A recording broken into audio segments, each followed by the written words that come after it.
Namo Venkatesaya.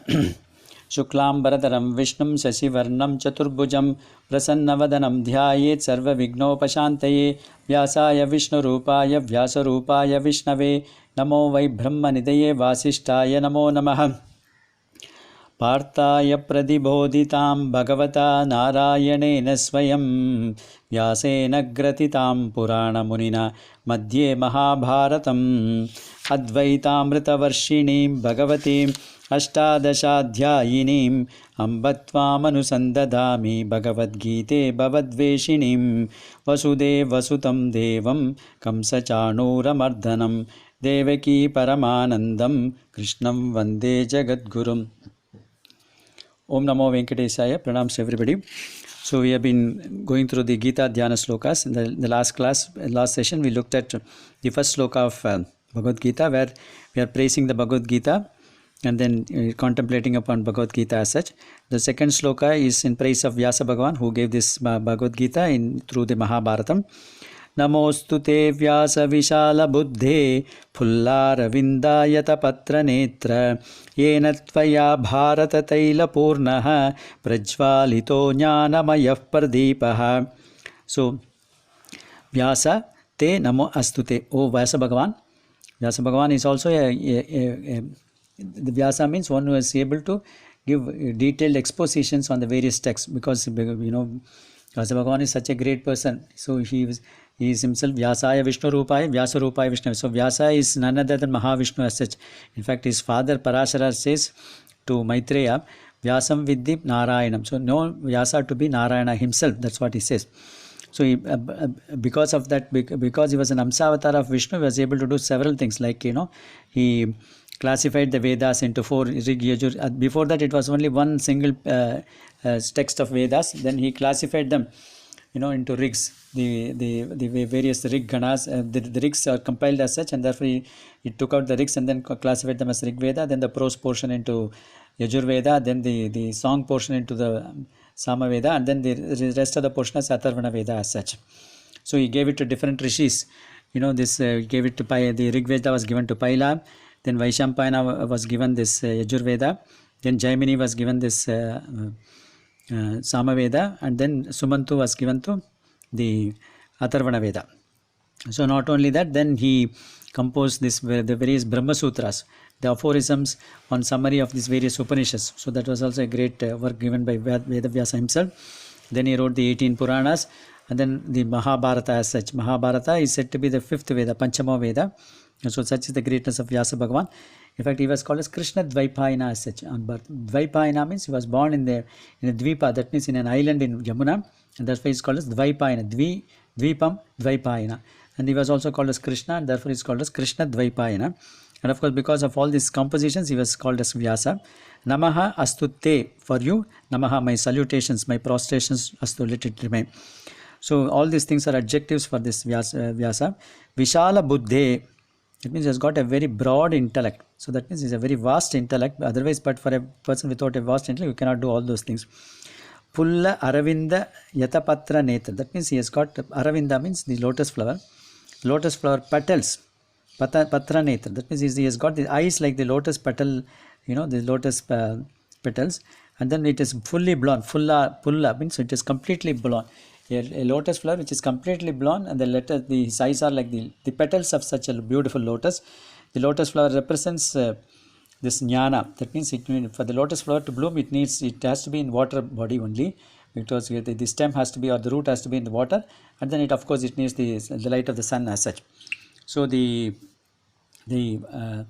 water represents the Guru Kripa. That means it is always under the care of Guru. And also, of course, it needs the Bhagavan's grace, because the Guru, and then the water, the lotus bloom. Similarly, Vyasa Bhagavan had got the grace of his Guru as well as his Bhagavan as such, and therefore his eyes are like lotus flower. In fact, even this this Vishnu Sahasranam also we got this, this Arjuna Vacha Padma Patra Visalaksha. So it is also like, similar to Krishna Bhagavan, but we may address like that. Visala Aksha Padma Patra. So Padma Patra, here also Patra Yata Patra Netra. Yena Tvaya Bharata Taila Purnaha. So one who has, this he has light this, Prajvalito Jnanamaya Pradipa. That means was this, he has lit this lamp of wisdom. Jnanamaya Pradipa. That means he has lit this lamp of wisdom into this universe. Prajval, that is all shining, beautifully shining like the wisdom. Through what? Bharata Taila Purna. That means the the knowledge, the light is being completely supported by this Mahabharata, which is like the Taila. That means it is like the, for any lamp to light, you need the wick as well as the oil. So the oil is being provided by Mahabharata, complete Purnaha. That means it is completely providing this the oil for this the light of knowledge, which is which is lit. The Vyasa Bhagavan is through this this Mahabharata, and therefore that's what is being talked of. So let's summarize. My salutations to Vyasa Bhagavan, who has got a very broad intellect, and then whose eyes are like fully blown lotus petals, and then he is the person who lit this knowledge, the wisdom of knowledge, through creating this Mahabharata, which is like the lamp, which is like the oil providing this lamp to be completely lit, and then dispel the darkness and give this knowledge of wisdom to everybody. So that is the second sloka. Let's move on to the third sloka. Prapanna parijataya totra vetraika panaye jnanamudraya krishnaya geetamrita duhe namaha. The third sloka is in praise of Sri Krishna Paramatma. So there he is saying Prapanna parijataya. So that means one is surrendered. Prapanna means one is surrendered. For the people who has been surrendered, Parijata, Bhagavan is like the Parijata, that means fish yielding tree. That is the Kalpavriksha. Bhagavan is like a Kalpavriksha. That means for the people who are surrendered to him, he is willing to fulfill all their desires, and therefore he is called as Prapanna Parijata. One difference between Kalpavriksha and then this Bhagavan Krishna is, Kalpavriksha will give anything you want. He doesn't think about whether it is good for you or not good for you.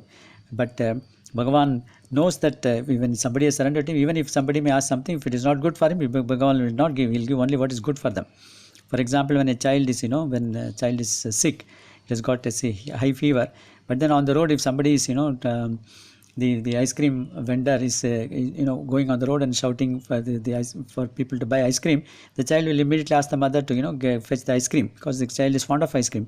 But then, however much the child may cry, the mother knows that it's not good for the child, and she will not buy that ice cream for the child. So Bhagavan is like that. Bhagavan knows what is good for us, and therefore will give what is only good for us, and therefore is called as Prapanna Parijataya Totra Vetraika Panaya. That means he has got in this pani in his hand, the staff, that means is a cane, which is able to drive the cattle away, and therefore he is holding this, because the Krishna is a cowherd boy in this Yadava community, and therefore he is holding this the staff or a cane in his hand. That is one. And of course our senses are also like the cows. Like the cow will keep on going around, grazing to the different places. Our sense organs are also going around and trying to get whatever pleasures it can get out of that. So all the 5 sense organs, but that needs to be controlled. And Bhagavan, once a person surrendered to Bhagavan, Bhagavan takes over that role also, and is trying to control the senses through the staff that he has, or the cane that he is holding in his hand. Totra Vaitreka Panaya Jnana Mudraya Krishnaya. That means Bhagavan is holding this Jnana Mudra. What is this Jnana Mudra? Jnana Mudra is holding this thumb as well as this, the big finger together in a circular form is called as Jnana, and the 3 other fingers fall apart, and that is called as Jnana Mudra. Now, this what does it represent? Now, the big finger represents the Brahman, because the big finger is something. Without big finger, you try doing anything in your with the 4 fingers, you can't do unless the big finger is also joined with it. Even to eat or to do any other act, you need the big finger, and that is the support for all other fingers, and that's why it is called as, that represents the Brahman.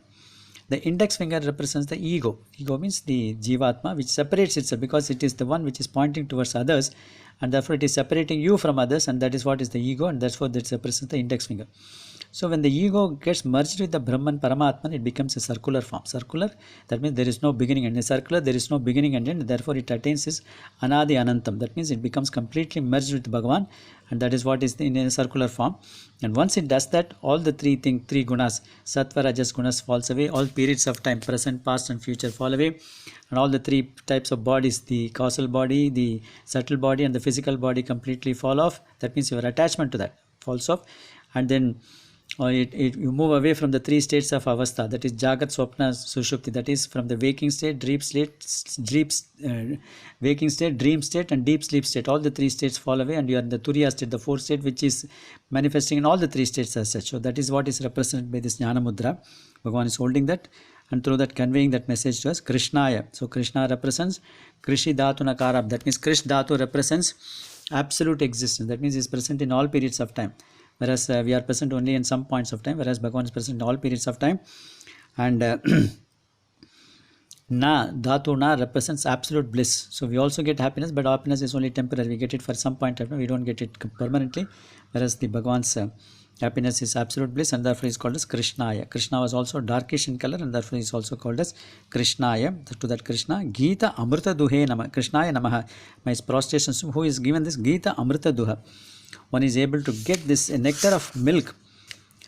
This Gita is this nectar. Amrita is nectar. So Bhagavan gave this nectar called as Bhagavad Gita to all of us, because that is the nectar which is the immortal, which when consumed will make us immortal. Even the Devata's immortality is only relative to us. That means they live for a longer period of time. They also ultimately have an end. Whereas this Bhagavad Gita Amritam is something which will take us away from this samsara chakra and ultimately take us to the Vaikunta, where we can do always the Kainkaryam to Bhagavan and remain in bliss over that. So that is the greatness of Bhagavad Gita Amritam, that was being given by Bhagavan Sri Krishna Paramatma. To that Krishna Paramatma, my salutations. So summary, my salutations to Sri Krishna Paramatma, who is the fulfiller of all the desires of the people who surrender to him, who has kept this cane or the staff in his hand to drive away all the sense organs from evil things, and he is holding this jnana mudra, indicating that the Jivatma has to merge with Paramatma. And then he has given this beautiful Gita, which is a immortal piece of advice to all of us. To that Krishna, my salutations. Om Namo Venkateshaya. Vasudev Vasutam Devam Kamsa Chanura Mardhanam Devaki Paramanandam Krishnam Vande Jagatvaram Sarvam Sri Krishnarpnamastu. Krishna Krishna Krishna.